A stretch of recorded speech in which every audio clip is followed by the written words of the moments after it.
Hey, അപ്പോൾ നിങ്ങൾ എന്തായാലും വീഡിയോ ടൈറ്റിൽ വായിച്ചാണ്. This is a sketchbook making video. അപ്പോൾ നമ്പർ 1, what is sketchbook? എന്താണ് sketchbook? Sketchbook എന്ന് പറയുന്നത് ഒന്നുമില്ല, നമ്മുടെ ഡ്രോയിങ്സ് എല്ലാം സേവ് ചെയ്ത് വെക്കുന്ന അല്ല വെച്ച് എടുത്ത് വെക്കുന്ന ഒരു ബുക്കാണ് sketchbook. നമ്മുടെ ഡ്രോയിങ് ബുക്കിന്റെ വേറൊരു വേർഷൻ നെയിമാണ് sketchbook. Number 2, why sketchbook for? Sketchbook എന്തിനാണ് യൂസ് ചെയ്യുന്നത്?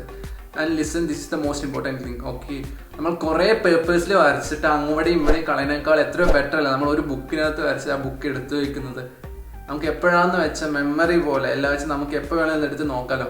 ആൻഡ് നിങ്ങൾക്ക് സ്കെച്ച് ബുക്ക് കാണുമ്പോൾ, ആ ഡ്രോയിങ് ബുക്ക് കാണുമ്പോൾ നിങ്ങൾക്ക് പലപ്പോഴും വരയ്ക്കാനുള്ളൊരു മോട്ടിവേഷൻ കൂടി കിട്ടണം. ആ ബുക്ക് എങ്ങനെയെങ്കിലും ഒന്ന് ഫില്ല് ചെയ്യണം എന്നുള്ളൊരു മോട്ടീവും കൂടി നമുക്ക് ഇതിനകത്തേക്ക് കൊണ്ടുവരാൻ പറ്റും.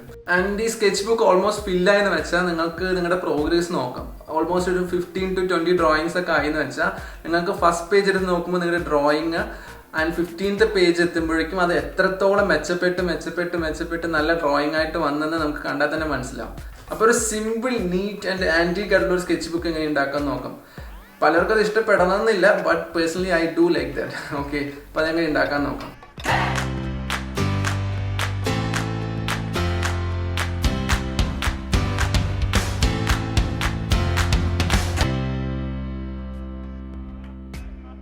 ആൻഡ് ഇതുപോലെയുള്ള സ്കെച്ച് ബുക്സ് ഞാൻ മുമ്പ് ഉണ്ടാക്കിയിട്ടുണ്ട്. അത് എങ്ങനെ ഉണ്ടാക്കാൻ നമുക്ക് നോക്കാം. നമുക്ക് ആവശ്യമുള്ള സാധനങ്ങൾ എന്താണെന്ന് വെച്ചാൽ ഒരു white chart paper, scissors, coffee powder, water and ഒരു ത്രെഡ്, കുറച്ച് കട്ടി കൂടിയ ഒരു ത്രെഡ്. സോ നമുക്ക് ചാർട്ട് പേപ്പറിനെ കട്ട് ചെയ്ത് തുടങ്ങാം. സോ ആദ്യം ഞാൻ കട്ട് ചെയ്യുന്നത് എത്രയാണെന്ന് വെച്ചാൽ ആ സൈസ് അനുസരിച്ച് ഞാൻ ഒരു ഗ്രിഡ് വരച്ചിട്ടുണ്ട്. സോ ഈ ഗ്രിഡിനകത്തുള്ള സൈസാണ് എൻ്റെ പേപ്പറിൻ്റെ size. Okay, so scissors use ചെയ്ത് ഞാൻ ഈ ഗ്രിഡ് കട്ട് ചെയ്ത് മാറ്റാൻ പോകുന്നു. ആൻഡ് നമ്മൾ കട്ട് ചെയ്ത ശേഷം ഇതിപ്പോൾ ഇങ്ങനെ ആയിരിക്കും കാണാം.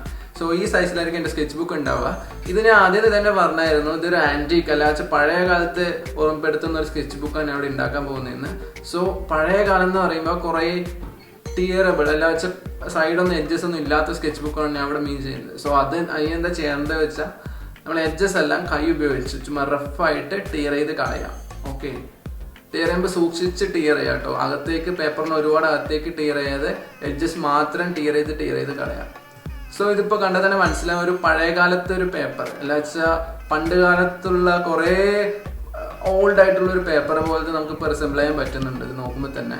ആൻഡ് ഇതിനെ കുറച്ചുകൂടി ഒരു ആൻറ്റീക്ക് ആക്കാൻ വേണ്ടി, ഇപ്പോൾ ഇത് വൈറ്റ് ചാർട്ട് പേപ്പർ ആണല്ലോ, ഇതിനെ കുറച്ചുകൂടി പഴയതാക്കാൻ വേണ്ടി നമുക്ക് എന്താ ചെയ്യാന്ന് വെച്ചാൽ നമ്മൾ നേരത്തെ പറഞ്ഞ വാട്ടർ ടാപ്പിനകത്തേക്ക് കുറച്ച് കോഫി പൗഡർ ഡിപ്പ് ചെയ്യാം. സോ അത് നമുക്ക് കുറച്ച് സ്ട്രിൽ ചെയ്ത് കൊടുക്കാം. ശേഷം നമുക്ക് അതിലേക്ക് നമ്മുടെ വൈറ്റ് ചാർട്ട് പേപ്പർ ഉണ്ടല്ലോ അത് ഫുൾ അങ്ങോട്ട് ഡിപ്പ് ചെയ്ത് വിടാം. ഫുള്ളായിട്ട് മെർജായിട്ട് ഇമ്മേഴ്സ് ആയി പോകണം. താഴേക്ക് പോകുന്ന പോലെ ഫുൾ എല്ലാ പേപ്പറും നമുക്ക് ഡിപ്പ് ചെയ്ത് അതിനകത്തേക്ക് ഇടാം. 1 by 1 പേപ്പറാക്കി ഇടണം കേട്ടോ, ഇല്ല വെച്ചാൽ എല്ലാവിടേക്കും ഈ കളർ എത്തില്ല. ഇതിപ്പോൾ എന്തിനാണ് ചെയ്യേണ്ടതെന്ന് വെച്ചാൽ നമ്മുടെ ഈ കോഫിൻ്റെ കളർ ഈ പേപ്പർ അബ്സോർബ് ചെയ്തിട്ട് പേപ്പറിന് കോഫി ബ്രൗൺ കളർ വരുത്തണം.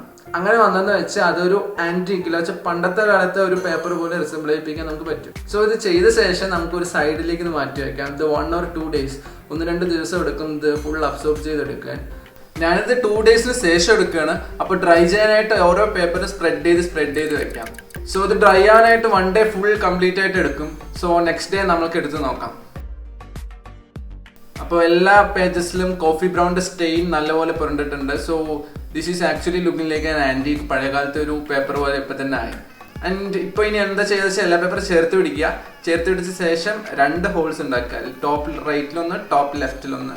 എന്നിട്ട് ആ 2 ഹോൾസിനകത്തൂടെ നമ്മുടെ ത്രെഡ് പാസ് ചെയ്തിട്ട് അത് ചുമ്മാ നോട്ട് ചെയ്ത് വെക്കുക.